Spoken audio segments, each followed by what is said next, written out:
me thy glory.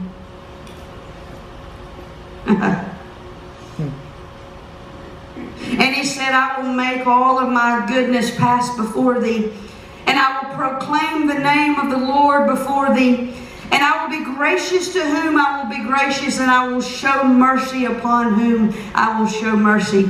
And he said, thou cannot see my face, for there shall no man see me and live. And this is only 9 verses from verse 11 that says, and the Lord spake unto Moses face to face, as a man speaketh unto his friend.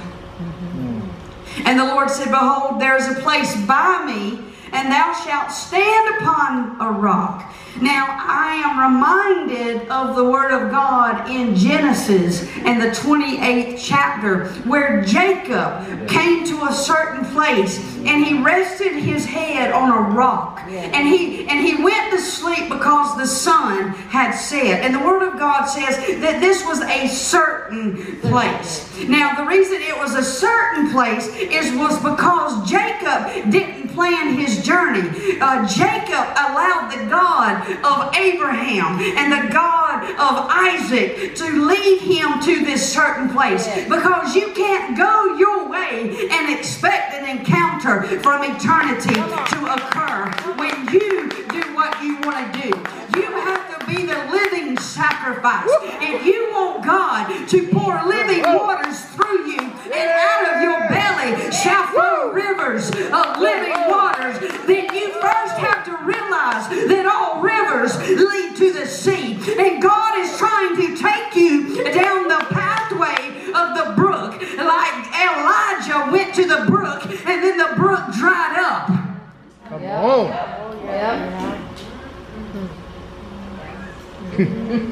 Wow. Sometimes you find God in the most dried up places. Yes. Because when you have an encounter face to face with God in a dry place, then those rivers can flow again out of your belly. Yes. My grandson, which is 3,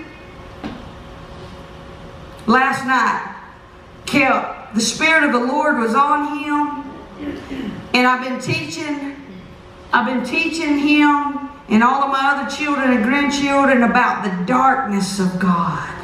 And I talked with you a little bit last night about the darkness of God. And the darkness of God is when you go to bed at night and turn the light off and you seek a place of rest in the darkness. And it brings rest.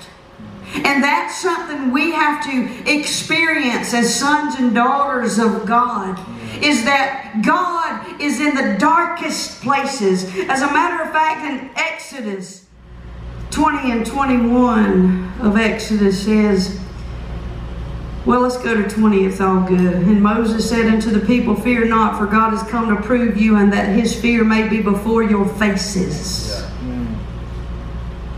that ye sin not. And the people stood afar off, and Moses drew near and unto the thick darkness where God was. You see, sometimes when everybody's studying the light of God and the light of God's glory, sometimes you have to pitch your tent outside of what is always and still being taught to find yourself and the intent of your soul. Not going through the motions and the commotions of life, but sincerely getting before God and saying, God, show me thy glory. In a place that I'm surrounded by darkness, can it be, God, that you are trying to show me your glory? I can outrun you. You're there. I can't outrun you.